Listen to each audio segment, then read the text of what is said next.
ना चिकन का इस्तेमाल करेंगे, ना मटन डालेंगे और ना ही बीफ ऐड होगा। मगर इस चना बिरयानी का जायका घर के सादा मसालों से कोई इतना जायकेदार बनेगा कि आप भी कहेंगे आज तो कमाल ही हो गया। बिस्मिल्लाहिर्रहमानिर्रहीम, अस्सलाम वालेकुम। खुश रहें, आबाद रहें, जहाँ भी रहें, हैप्पी रहें और हेल्दी रहें। तो मैं हूँ फ़ाइज़ा और वेलकम करती हूँ आपको चटपटे पकवान में। आज बनाएंगे जी चटपटी चना बिरयानी। बनाना बहुत ही आसान है, कोई पैकेट का मसाला इस्तेमाल नहीं करेंगे। आप इस रेसिपी को ट्राई करेंगे ना तो देगी बिरयानी भूल जाएंगे। तो रेसिपी को एंड तक देखें, अच्छी लगे तो लाइक कर दें और चटपटे पकवान को सब्सक्राइब भी कर लें। तो चलें फिर ये टेस्टी बिरयानी बनाना स्टार्ट करते हैं। तो चटपटी सी चना बिरयानी बनाने के लिए सबसे पहले तो मैंने ले लिया है 1 कप ऑयल और कढ़ाई में ऐड कर दिया है। जैसे ही ऑयल गर्म होगा ना, आप इसमें 2 बड़े साइज़ के प्याज लें, बिल्कुल बारीक सा स्लाइस करके डाल दें। अच्छा, प्याज आपको ज़रा ज़्यादा लग रहे होंगे मगर ये ज़्यादा नहीं है। प्याज के साथ ही मैं ऐड कर दूंगी तकरीबन 2 चुटकी के बराबर नमक। इससे क्या होगा, प्याज बहुत ही जल्दी गोल्डन होंगे और बेहतरीन क्रिस्पी गोल्डन होंगे। अच्छा, प्याज यहाँ पर मैं आधे निकाल लूँगी क्योंकि बिरयानी की लेयरिंग में काम आएंगे, इसीलिए मैं प्याज का ज़्यादा इस्तेमाल कर रही हूँ।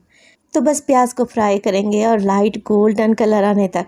तो यहाँ पर देखें बेहतरीन सा गोल्डन कलर आ चुका है। बस क्या करेंगे, आधी प्याज को इकट्ठा करें, कढ़ाई के कोने में लेके आएँ, एक्स्ट्रा ऑयल कढ़ाई में ही डाल दें और प्याज को निकाल कर एक प्लेट में फैला दें। ये बेहद क्रिस्पी बनकर तैयार होगी इंशाल्लाह ताला।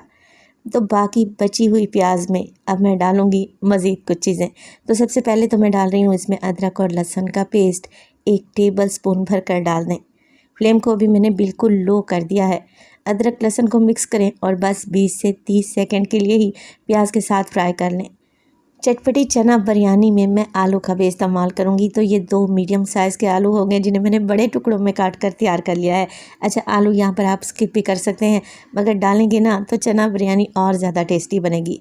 2 बड़े साइज़ के टमाटर लें, अच्छे लाल वाले, रफली सा काट कर डाल दें। अब टमाटर डाले हैं तो इसके साथ डलेंगे मिर्च मसाले। तो 1 टीस्पून भर के मैंने नमक का शामिल कर दिया है। 1 टेबलस्पून भर के इसमें डालेंगे धनिया पाउडर। इसके अलावा शामिल करूँगी मैं हल्दी, तकरीबन 1/4 टीस्पून। पिसा हुआ खुशबूदार गरम मसाला डालेंगे 1/4 टीस्पून और लाल मिर्च का पाउडर तकरीबन 1 टीस्पून डाल रही हूँ। आप अपने टेस्ट के मुताबिक डालें। अच्छा, पाउडर मसालों के बाद आ जाती है खड़े मसालों की बारी। तो सिर्फ़ और सिर्फ इसमें डालेंगे 1 टेबलस्पून साबित सफ़ेद ज़ीरा और 2 से 3 छोटे बादियान के फूल। बस जी यही चीज़ें डलेंगी। फ्लेम जैसा कि मैंने लो कर रखी थी ताकि प्याज ज़्यादा कलर ना पकड़ें। बस मिक्स कर लेते हैं सारी चीज़ों को। अब हमने यहाँ पर भुनाई करनी है और बस इतनी ही भुनाई करनी है कि टमाटर इसमें सॉफ्ट हो जाएं। तो मैं थोड़ा सा पानी डाल रही हूँ, 2 से 3 घूंट के बराबर, ताकि मसाले भी ना जलें और टमाटर भी सॉफ्ट हो जाए। तो बस 3 से 4 मिनट के लिए आप भुनाई करें। टमाटर जैसे ही सॉफ्ट हो जाएंगे ना, तो तब हमने आलू को गलाने के लिए पानी डालना है। तो 3 से 4 मिनट में ही टमाटर सॉफ्ट हो चुके हैं और जो टमाटर सॉफ्ट नहीं हुए, चम्मच की मदद से इन्हें मैश कर लें। अब आलू को गलाने के लिए पानी डालेंगे। तो तकरीबन 1.5 कप के बराबर पानी डाल रही हूँ क्योंकि आलू के बड़े पीसेस हैं। आलू अच्छे तरीके से गल जाएंगे तभी हम नेक्स्ट स्टेप पे आएंगे। तो बस कवर लगा दें और तकरीबन 7 से 8 मिनट के लिए आलू को गलने के लिए छोड़ दें।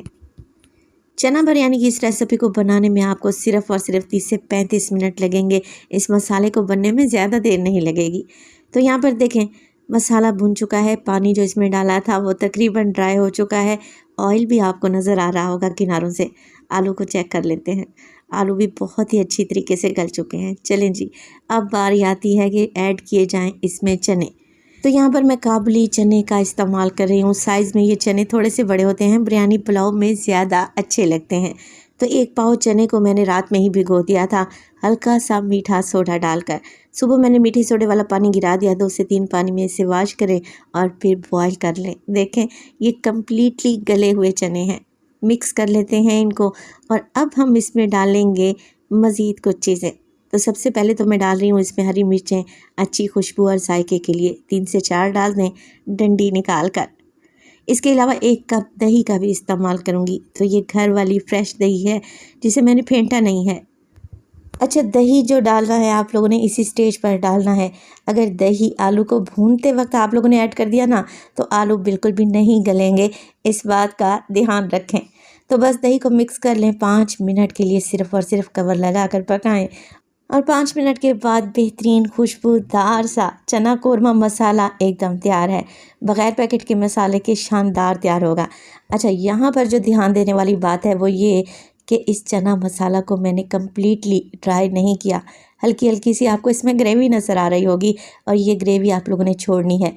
इसी से तो बिरयानी जूसी बनकर तैयार होगी इंशाल्लाह ताला। तो बस कवर लगा दें और अब बिरयानी के लिए चावल बॉयल कर लेते हैं। तो एक बड़े से पतीले में मैंने खुला पानी डाल दिया है। साथ के साथ डालूंगी 2 टुकड़े हैं मेरे पास दालचीनी के। इसके अलावा 4 से 5 अदद लौंग और 3 से 4 अदद छोटी इलायची डालें। इसके बाद आ जाती है नमक की बारी। तो मैं 1 टेबलस्पून भर कर नमक का डाल रही हूँ। चावल क्योंकि मैं 750 ग्राम इस्तेमाल कर रही हूँ। चलें जी, पानी में बॉयल आने दें। जैसे ही पानी में बॉयल आएगा और हल्के हल्के से आपको बबल्स नज़र आएंगे, तब आप इसमें डाल दें चावल। तो चावल 750 ग्राम यानी कि 3 पाव के लगभग है और मैं सेला चावल का इस्तेमाल कर रही हूँ, जिसे मैंने 2 घंटे पहले भिगो दिया था। चावल डालें, हल्के हाथ से मिक्स करें और सिर्फ 7 से 8 मिनट के लिए ही चावल को बॉयल कर लें। और इसी स्टेज पर अगर तो रेसिपी आप लोगों को ज़रा सी भी अच्छी लग रही हो, रेसिपी को लाइक कर दिया करें और चटपटे पकवान को सब्सक्राइब भी कर लें। आप सब लोगों का बेहद शुक्रिया। तो 7 से 8 मिनट में ही 80% तक चावल गल जाएंगे इंशाअल्लाह ताला। एक कनी चावल रहना चाहिए। अब आप पूछेंगे कि फ़ायज़ा हमें कैसे पता चलेगा कि चावल 80% तक गल चुके हैं। देखिए, एक चावल लें और उंगली और अंगूठे के दरमियान इसे प्रेस करें। जब आप चावल प्रेस करेंगे ना, तो चावल तो प्रेस हो जाएगा, मज़ीद 2 से 3 दाने इसमें से निकलेंगे। इसका मतलब है चावल में अभी कसर बाकी है। बस जी, इसी स्टेज पर चावल को छान लें। अब बिरयानी की लेयरिंग कर लेते हैं। तो आधे चावल तो मैंने पतीले की तह में ही रहने दिए हैं, आधे छान कर अलहदा रख लिए हैं। अब हम इस पर डालेंगे मज़ेदार सा चना बिरयानी के लिए बनाया हुआ कोरमा। सारा का सारा ही आप लोगों ने ऐड कर देना है। तो चना मसाला चावल के ऊपर लगाएं और इसे फैला दें। इसके बाद लगाएंगे जी चावल की तह जो कि हमने बचा कर रखी हुई थी। इस तरीके से चावल डालें और इसे भी हल्के हाथ से फैला देंगे।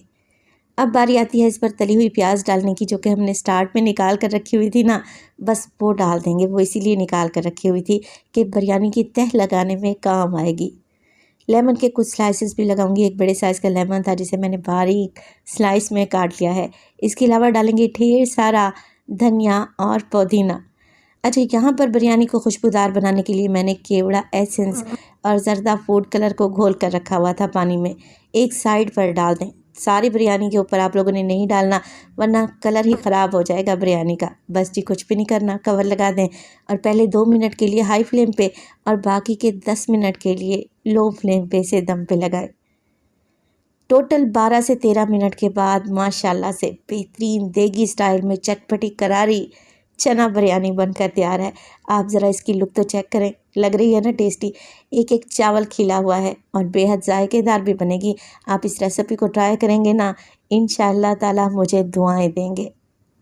तो ना गोश्त का इस्तेमाल करेंगे, ना चिकन मटन ऐड करेंगे, फिर भी ये चना बिरयानी बहुत ही जायकेदार बनकर तैयार होगी। तो रेसिपी को ट्राई करें तो अपना फीडबैक लाजमी दिया करें। आपके एक प्यारे से कमेंट का मुझे इंतज़ार रहेगा। अपना बहुत सारा ख्याल रखिएगा। फ़ायज़ा को अपनी दुआओं में याद रखिएगा। मुझे दीजिए इजाज़त। टिल देन, अल्लाह निगहबान।